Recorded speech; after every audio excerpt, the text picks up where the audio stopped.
through your That's right. experiences there? And to process you from here on, from the time we were captured until 60 days later we come to 11A.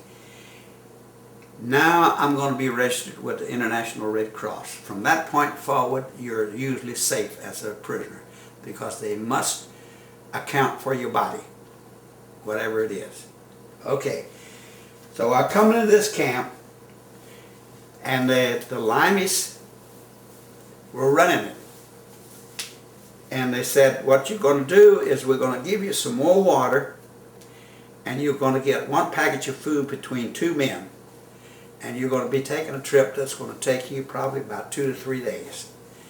And then you'll be at your permanent camp. Okay. Now that's the Limeys were telling me. But we'd rather believe them than the Germans, because the Germans, we couldn't believe them. And anyway, we took off. We walked back downtown to the railroad station, got on the cars. I can still remember the day we did it.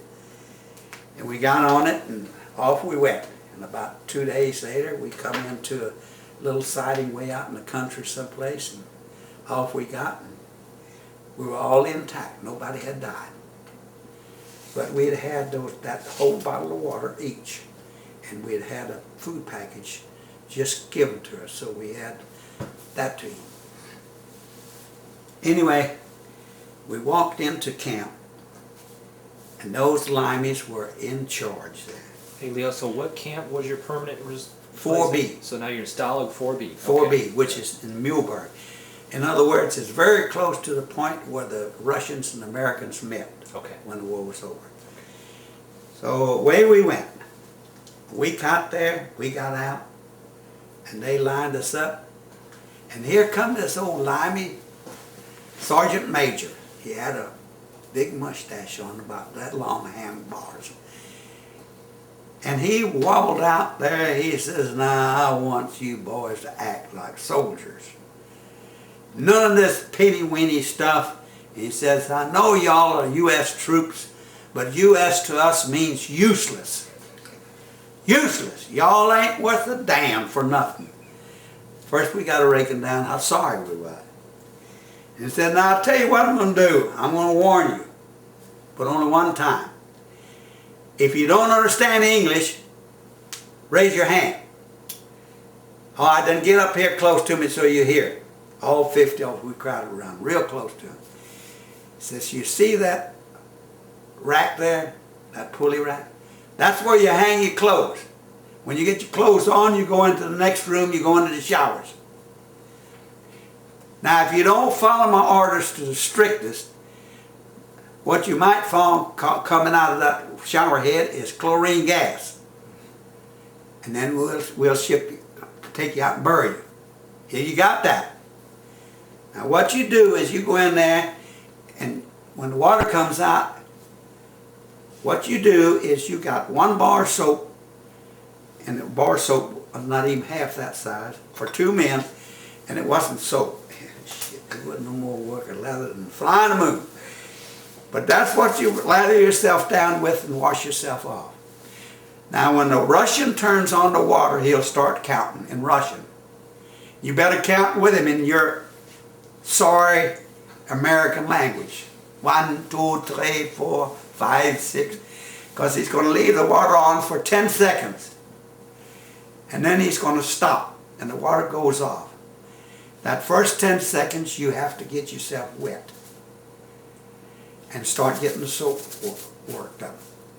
Then what you do, he will count to 30 while you're getting soaped in real good. Then he'll turn it on again and count to 10. And then he's going to turn the water off. And then you're finished. You got any soap left on you? Cold blimey, you just itch like hell. So away we went. When we go in there, the water is turned on, but it's scalding hot. I mean, it's hot. But remember, we looked like Negroes. We were black, covered with coal smoke. We hadn't had a bath or water to wash ourselves at all. The only thing white on us was right around where our tongue could clean our mouth. And that's what we ate with. Okay? So that's the only two white things we have, our eyes. And when you close your eye, or have your eyes open, it doesn't get, the lids don't get black. So they were, when you close your eyes, they were white. Now we went into that thing, but what scared us was, if you don't do it right, the chlorine gas will come on, and that's going to be the end of you. Have you Yanks got it straight now? Because if you don't, say your prayers when you go in there. Well, you know, that wasn't such a happy thought. Well, some of the linemen that was with us, they thought, what the hell's wrong with that damn Sergeant Major? He's been in too long. Well, we found out later on, he was captured in the outbreak before Dunkirk. Boy. Oh, man. Anyway, we went on in, we got scalded to death. We didn't put much soap on, but we did get our faces clean. That was the thing about it. We come out, we looked like pink little babies. We had been scalded clean. But anyway, then they pulled our clothes, they fumigated our clothes with chlorine. That's where they used it. And he told us later, nobody stayed in there with the clothes just to stay warm. If they did, they would die from fumigation. And we got rid of all our lice and all that kind of stuff because we was already loading up on that kind of stuff. And then they marched us out, took us down, and said, 20 men, count them off, you go in this barracks right here. And there was an old sergeant major there, introduced himself. I can't even remember mine's name, but he was a bloody old bloke. Pure limey. World War I type. And he took us in. Now this is your bed. Now you, and you, this is your bed. It's 6 feet 6 inches long and as wide as this table. It's got a slat here, a slat here, and a slat here. It has 6 slats in it. And then it has a palliasse on top of it. You know what a palliasse is? That's a gunny sack filled bag of straw. And it was usually about this thick. Okay, but after you slept on it about a week, it's down to about this thick. I said, that's where y'all going to sleep. He said, all 3 in one bed? All 3 in one bed. You'll find it's going to be to your liking very much later on. We didn't know what they meant. But anything, we did. Because one night, you would sleep in the middle, and you would sleep down, and we'd put our feet under your armpits. And the next night, you would be, and next night, I would. We'd trade off.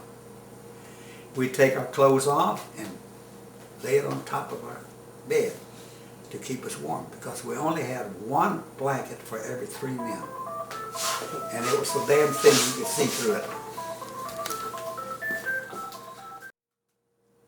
Okay, you left off talking about 3 to the bed, trying to keep warm with 1 blanket for each guy. Or for 3 guys. Okay. When you go to bed, you got 3 off you to get in that bed. We had about 600 people sleep in the barracks, and the barracks was 3 tiers of bed, 3 to a bed, so that's 18 to a rack. And that room, that warehouse, would hold 500 people, and that was it. And we would get in that bed and stay warm.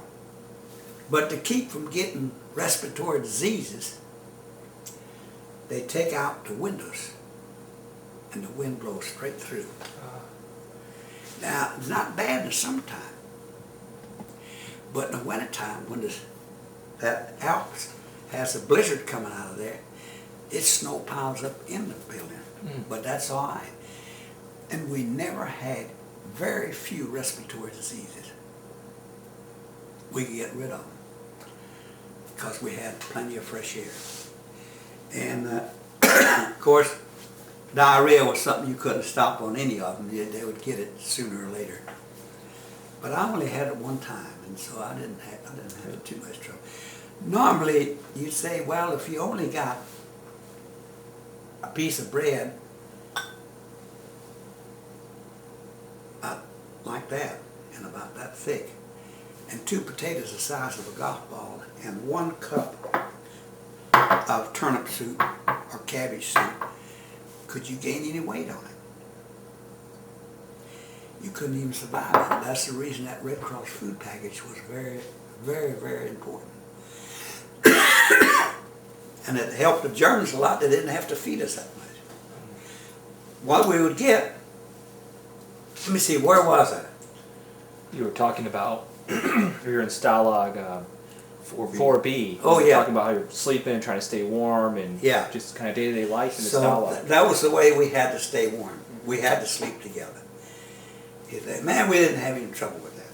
And now, let me say another thing. There was a lot of queers, and I use that word freely. You know what it means, and the rest of you, down through history. A queer will always be a queer. Kaput, dot, that's it. Well, that's a place where you couldn't tolerate that. But I had the misfortune of having a kingpin queer, a Welshman, take a shine to me. And the only way I can keep his hands off me and get him to leave me alone, I had to pay 2 Scotchmen. I mean, those Scotch boys, there was 3 of them. They had, when they doubled up their fist, it looked like a ham. I mean, and they were strong. I don't know how they could be so strong in there. But they had fought in North Africa with a Scottish division, and I had to pay them to protect me. I had to pay my cigarettes to get the protection. 10 cigarettes to each one of those 3. Now, what are we going to do? The Welshman sent his emissaries over to come there. He said, well, I don't want to go. Yes, you do. You're going to have to go anyway, so you might as well just go and go. What is it you want? I said, what do you mean? He said, what kind of food you want? Well, let me think about it. I said, okay, think about it. We'll be back this afternoon. This afternoon, I had talked to the 3 Scotchmen. And they told me, you know what they are? And I said, no. I said, that's a queer. I said, that they told me who was wanting it. And he said, he can afford it. He can get anything. So I said, okay, what shall I ask him for? Tell him to go to hell? No, we're going to milk him. We're going to milk him. Here, so they made out a long list. You want 10 pounds of potatoes. You want 1 pound of butter. 2 loaves of fresh bread. And you want, all kind of stuff that I said, they haven't got that. They said, he can find it. He'll find it. So I said, gave it a list, and then that night they came back with it right before 8 o'clock. 8 o'clock, everything shuts down. All doors are shut, and the dogs are turned loose in the compound. And they'll eat you up. I mean, they're fierce-looking dogs. Mm-hmm. So anyway,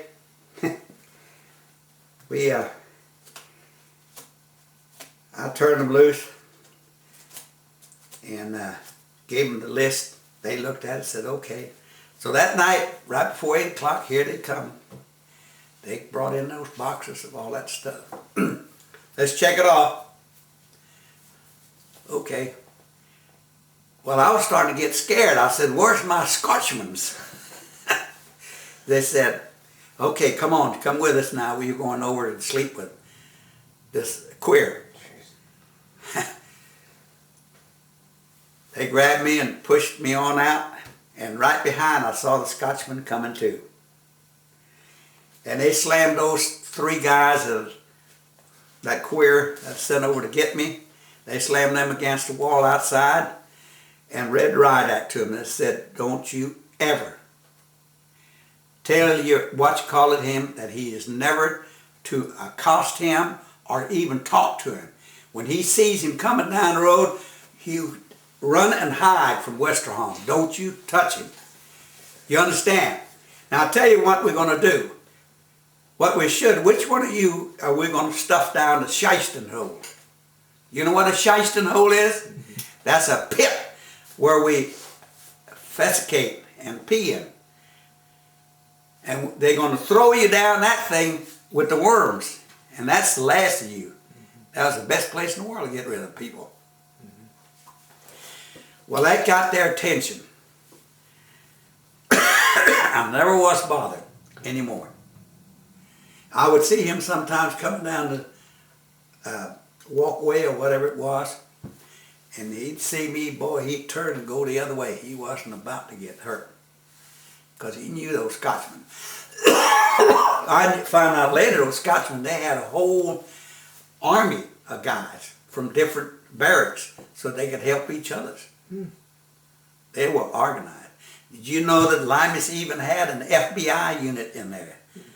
They didn't call it FBI, they just called it an intelligence unit.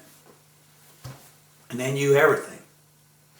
How about your, I mean, you went into the war as a combat medic. Were you able to use those skills while you were serving? Oh, yeah. What sort of things did they have you do? Well, we'll see. When I got into 4B, I come there in last part of August. And then the war in Holland started. And when the war in Holland started on September the 17th, all the Danish police were picked up. And the King of Denmark, when the war was over, gave every Danish policeman one of these things. And I also got one. Did you hold that And up what for is just a it? second? It's a memorable plate that was given to all the policemen and the fellas. Okay? Yeah, so it's got the crest on it right there. Yeah. Okay, thank you. All right. Anyway, we just like to say we could have a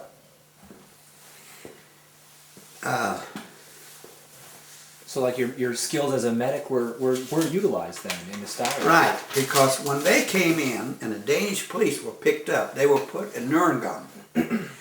And that was a regular SS camp. And they beat the hell out of those poor policemen. They treated them like the Jews. So then they finally decided they better not do that, and then they shipped them all to our camp. And they came to our camp on December the 19th. And I was at the low point. I had just started working down at the... No, I hadn't started. That was when they came in, they needed a medic that could understand Danish. So they sent out a warrant and announced it in the barracks.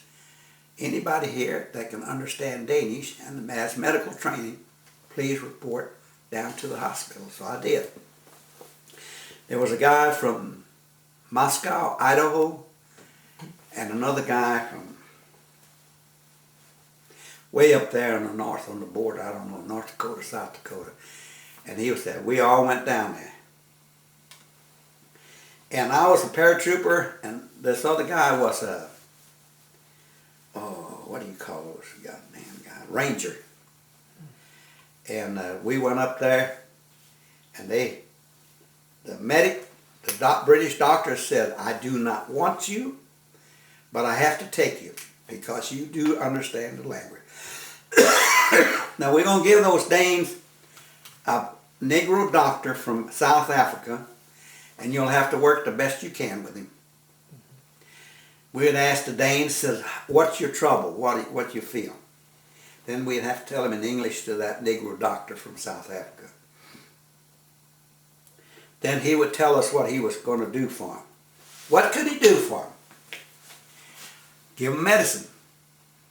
Well, the only medicine we had in camp was Epsom salts and aspirins. And that was all. There was nothing else. The way we got them well was to feed them. Oatmeal, cooked with sweetened condensed milk and prunes and raisins. That's the way we could get them back to life. And that's all we had. And that's what we did. Well, that's what I had to tell the Danes. That this is all you get, aspirins and that stuff. And if you die, you'd have to die here. And what I asked them to do is tell me What is your name? What part of Denmark are you from? Where were you picked up at? What's your mother's name, father's name, brothers or sisters? And when was you picked up? When did you get here? And I'll write that down. Now, I will contact your parents when the war is over, because that's my native land. So I'll contact them and tell them that you died on whatever day you die. Well, how do you know I'm going to die? I says, I don't. But I don't need to know that you won't die. You mean I ain't got much of a chance? I says, yeah, you got a chance. And it's better than not much. But you got to take care of yourself. So you're going to eat. Okay? Learn to eat.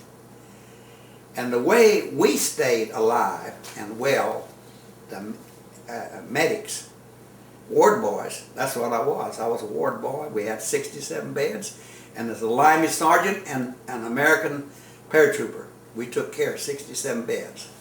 Is that a load? And you go down to the hospital, ask, how many you have in the hospital today? Well, we have 35. I said, how many nurses you have on duty?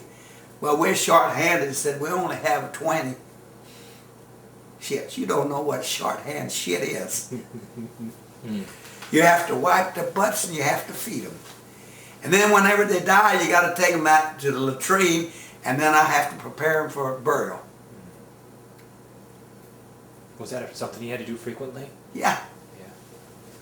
About one every day, sometimes 2 or 3. Every night, they would take us out at 9 o'clock and put us back in our barracks. And the next morning, they'd wake us up a little before 5 o'clock and carry us back down there, and then we could go back to work in the barracks. In the meantime, if you died, you died. There was nobody there but others that were dying.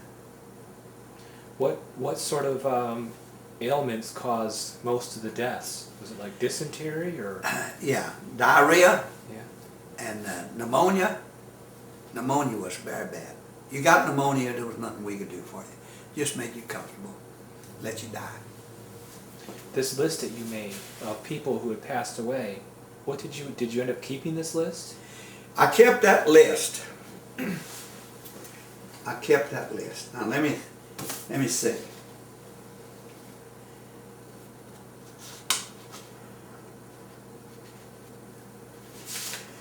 Oh, I don't know what, except being.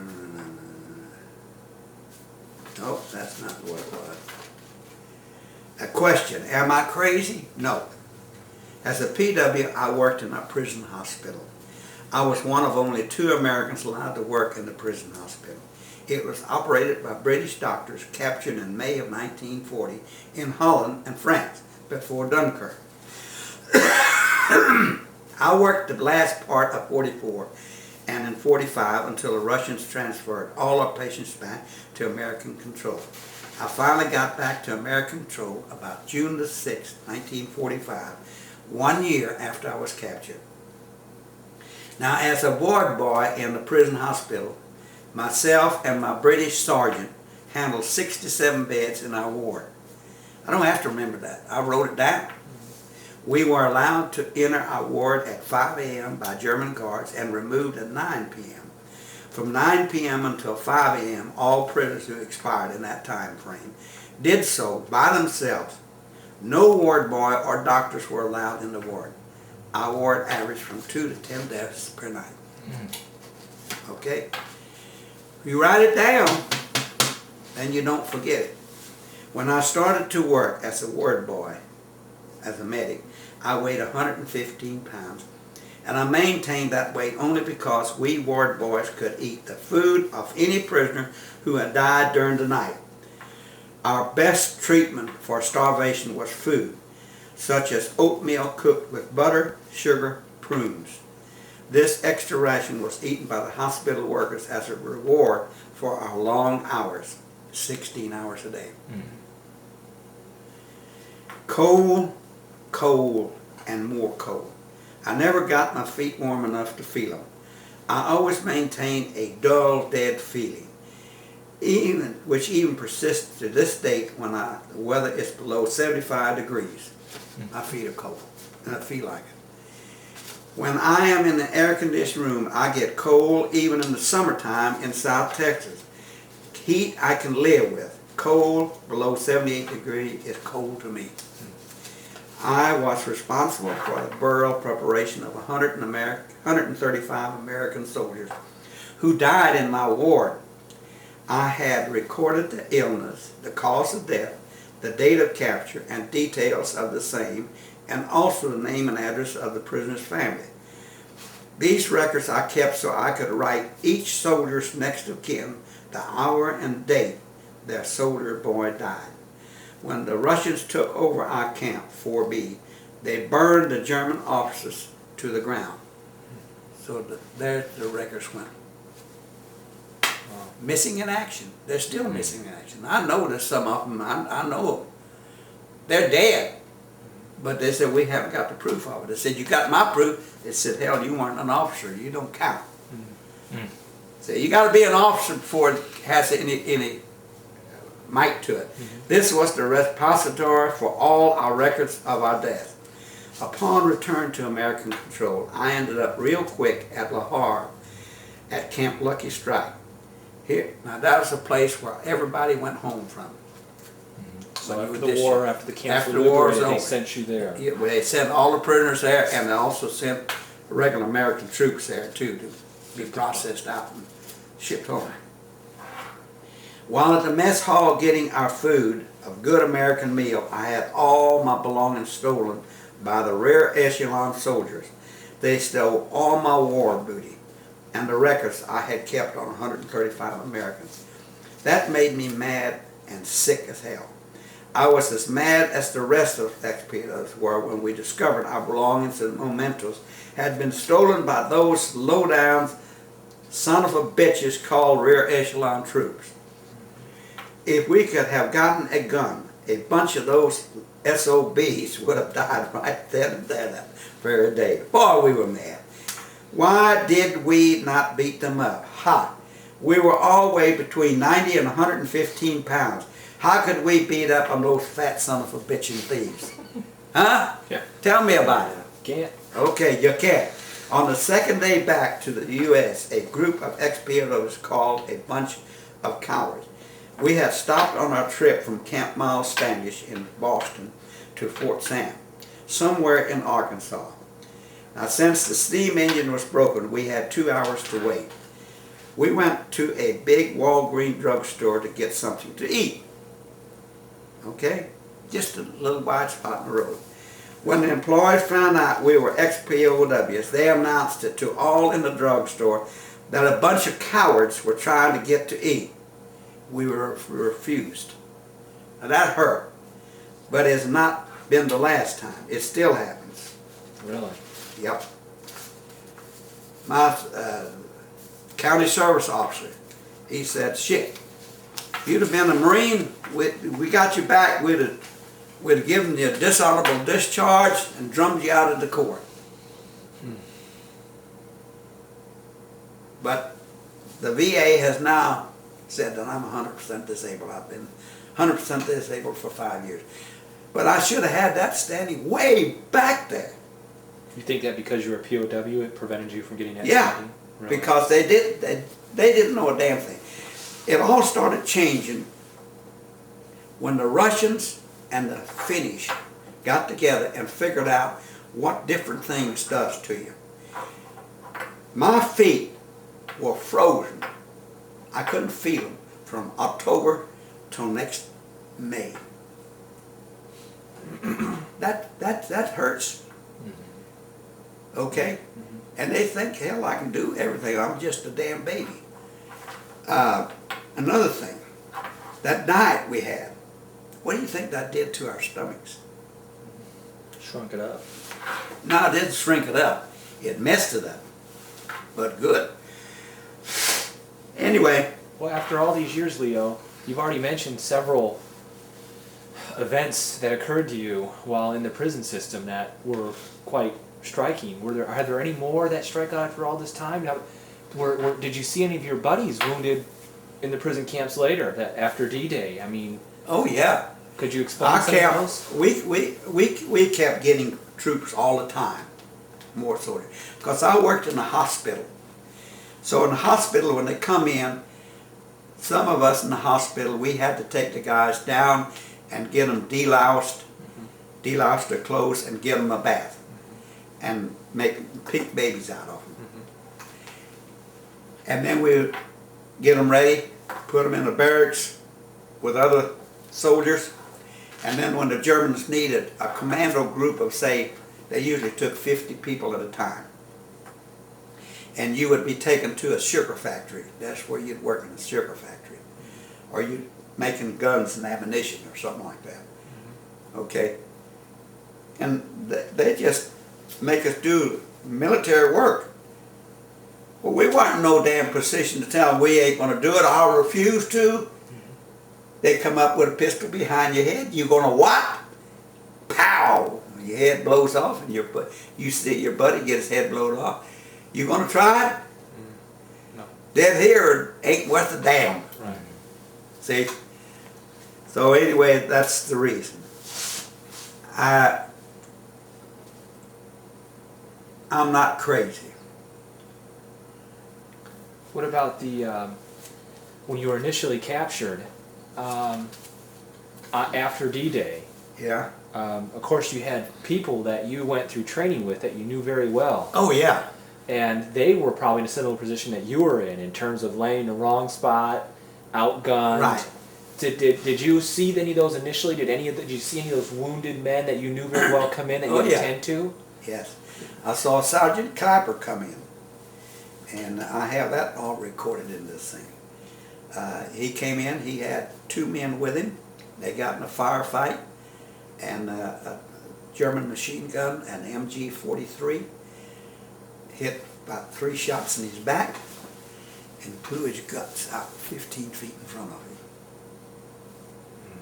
And then his 2 buddies that were with him, they nailed them down and wounded them, and then brought them in and made them carry the corporal in on a ladder.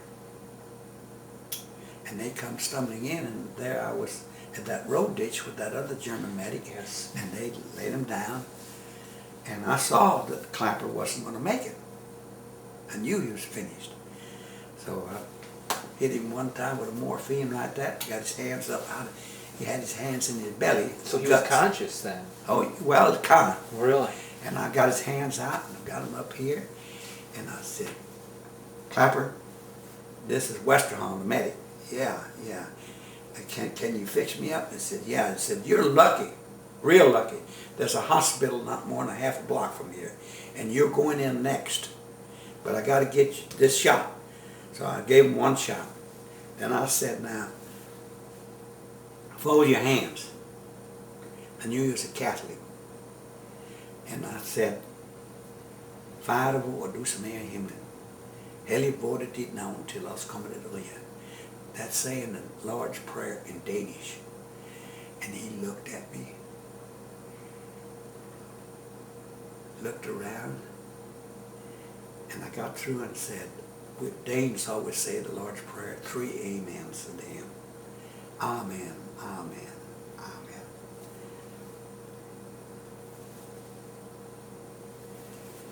He said, Leo, I didn't know you could say it in Latin. I don't know what he thought I was saying, but that's all right. It made him feel better. And I said, now, they're about ready to come and get you. I'm going to give you your other shot. And I gave him another morphine cigarette. Gave him a shot in the other arm. And it didn't take very long. He was out. Because 2 can damn near kill you. And the shape he was in, it would. Okay? But that's what I wanted it to be done. Because there was nothing we could do for him. His guts were beside him, hung back that far. Shit. Laying in the dust and dirt and everything. Huh? Yeah. See, you know, but you have to make up your mind. A medic can't say, well, what the hell shall I do? Whatever you can do, got to get him out of the pain. He knew I couldn't save him, so I immediately made the decision, put him out of his misery. 2 shots of morphine. 3 if I felt like I could spare it. Do you have any more memories or events of your time in World War II beyond what you've already told us that really stick out after all this time? Oh, yeah. You remember that queer I told you that those Scotchmen kept away from me? Mm-hmm. When I got away from the Russians and they sent us across the river, we had to walk about 10 miles to a grass airport where the C-47s were down waiting for us to haul us back to France. When we was walking down there, goddamn, here come that goddamn old queer. He was behind us.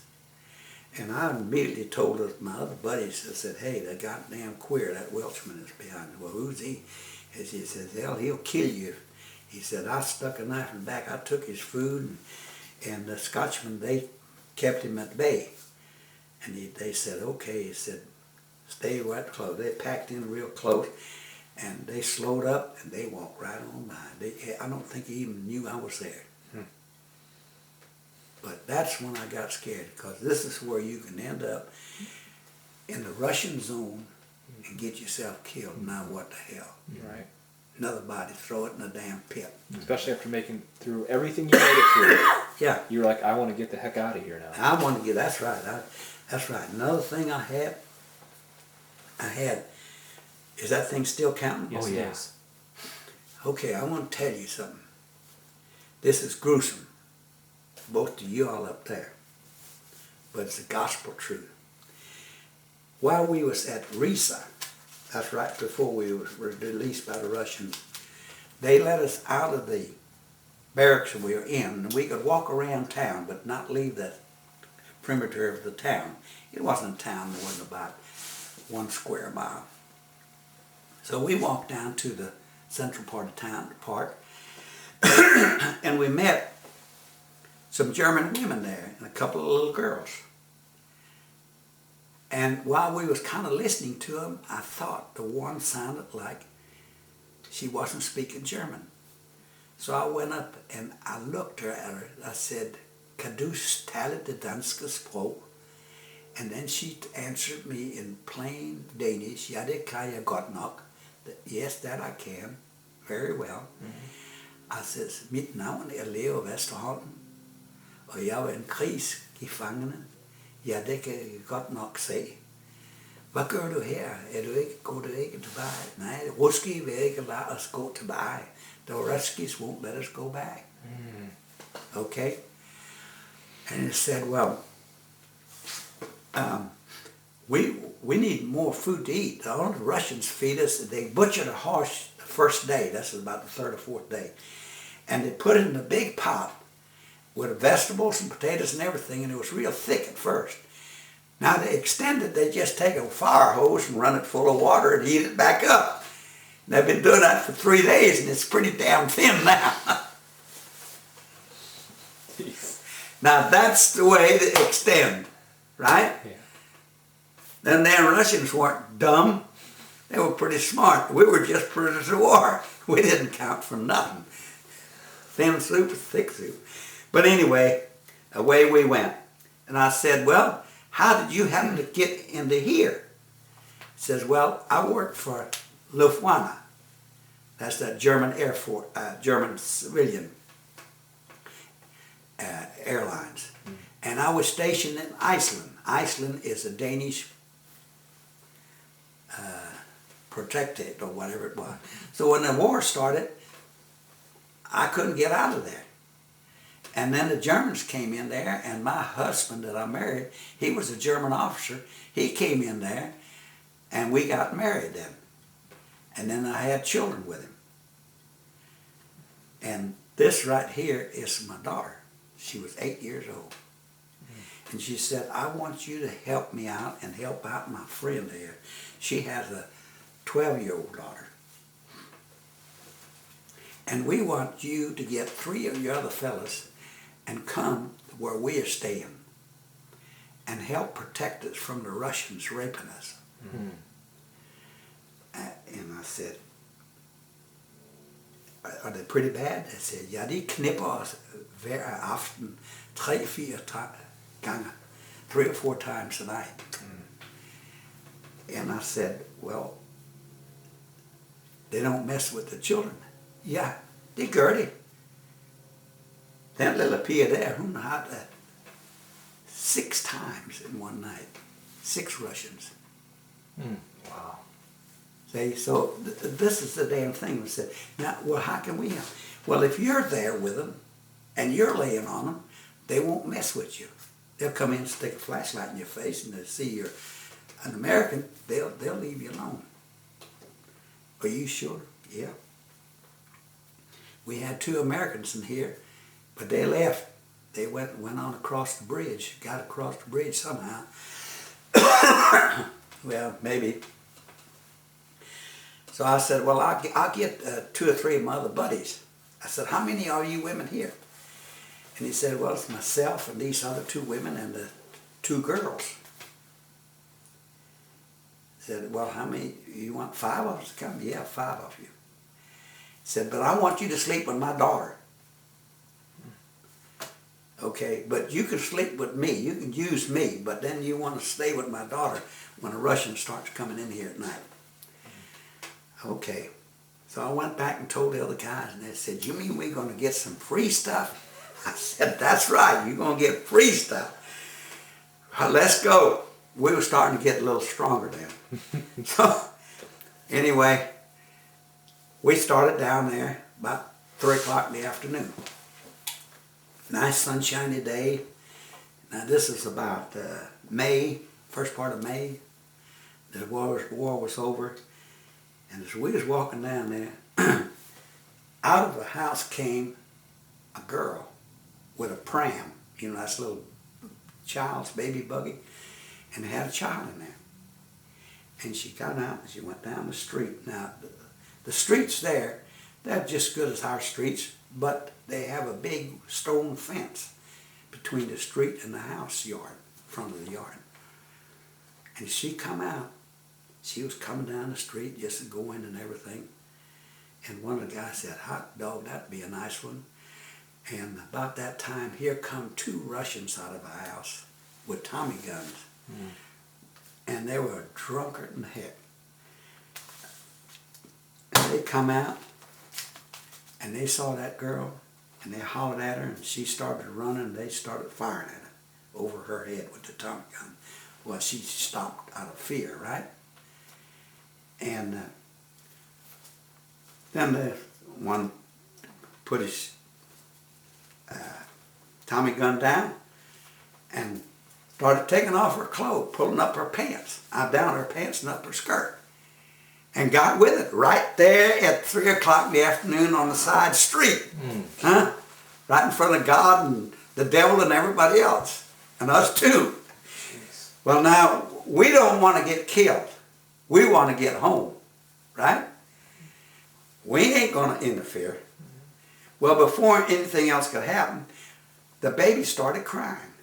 So the guy that was with one guy was screwing a woman, and the other guy was just standing there kind of nervous.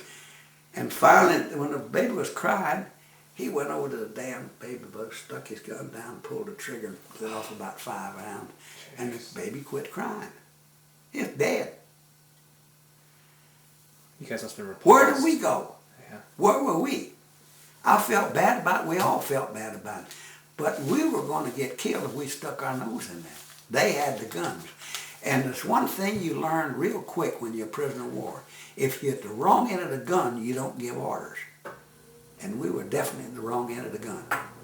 So we didn't give those Russian troops any orders. We just left them. Yeah. We never did go see those girls. I never did get that girl that said she was ready for me. I never found out. Never found out. But that's good. I was a virgin and I stayed a virgin. Well, okay. Leo, I have, if you don't mind, one more question for you, and then you can, anything you want to mention, we can put on tape. Okay. After all this time, your POW and all the experience you had, how do you think those experiences in World War II affected your life after the war? Well, one thing it affected me, and I told God one time,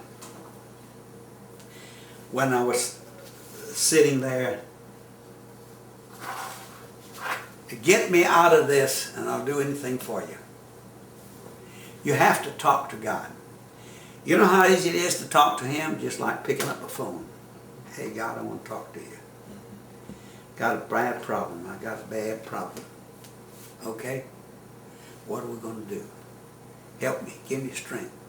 And I promised Him I'd do anything for you. Just tell me. You know how He tells me? I do hospice work. You know what hospice work is? I'm a caregiver. When you get old and gray, or when your dad gets old and gray, and your mother's dead, and you're way off, and there's nobody to come around to visit him and talk to him about World War II, I do it. And we can work up a pretty good relationship. Okay, and help your dad till the white bus comes around to pick him up and take him to heaven. That's my job. And I don't mind.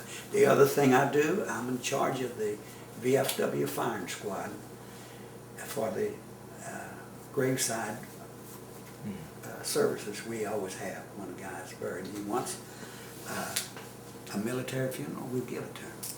Load of taps, the whole works. Okay? And but it's just like you say.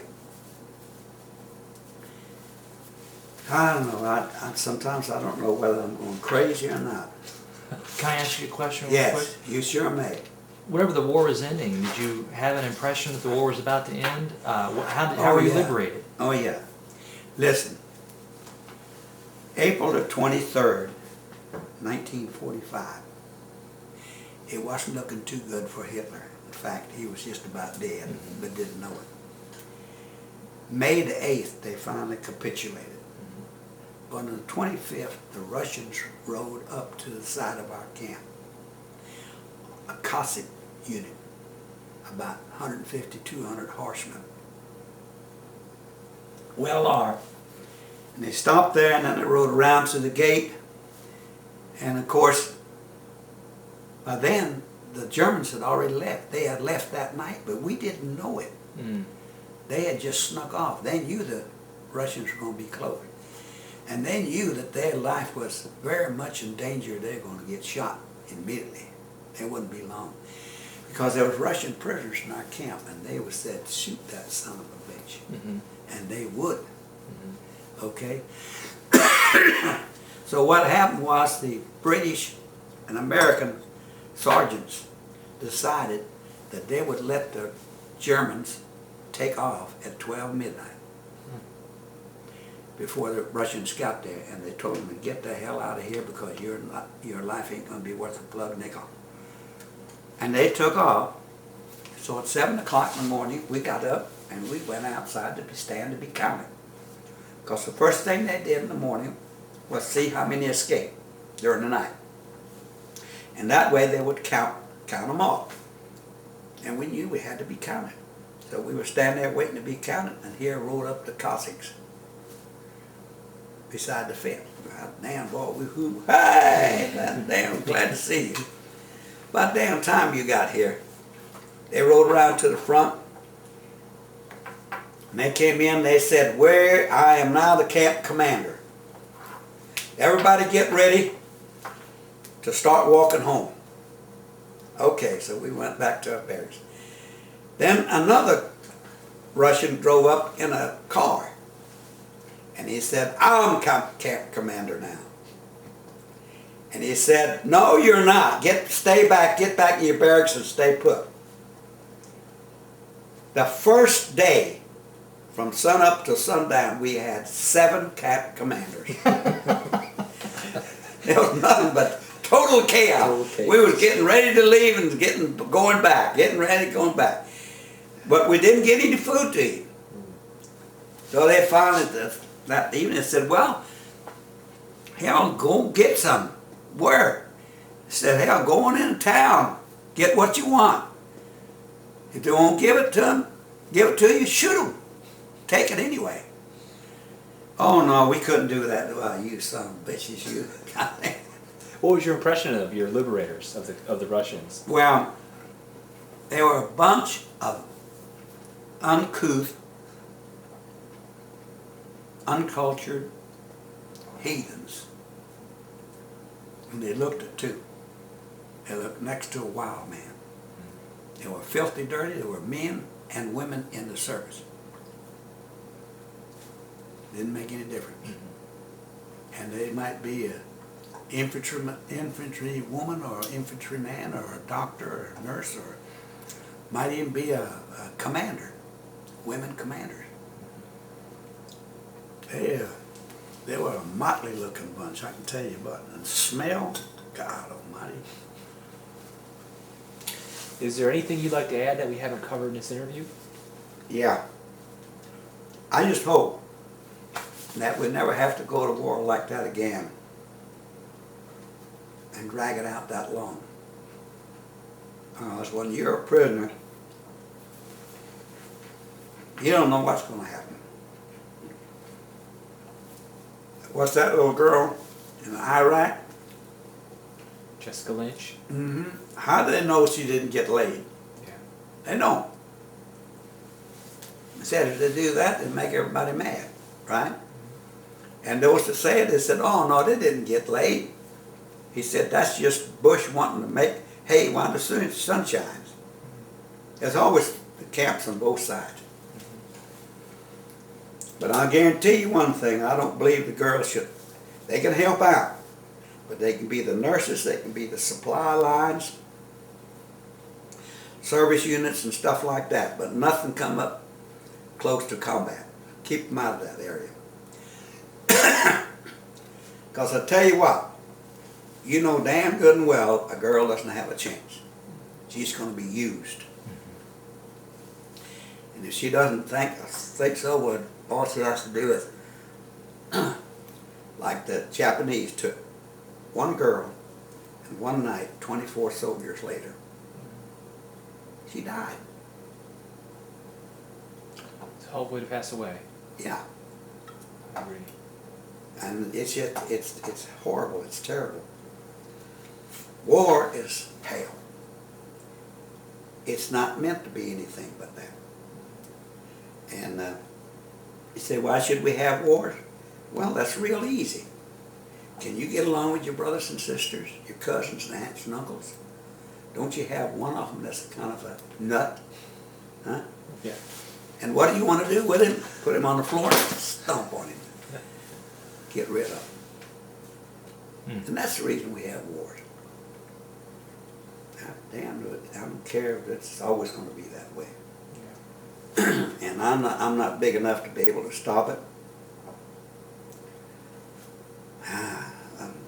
Well, we're gonna wrap this up. We're almost out of tape anyways, and we want to say that it was an honor talking with you these last couple of interviews. So we really appreciate your time. I wish I could have been a little bit more cohesive in my presentation. You've given us tons. I think it was just fine.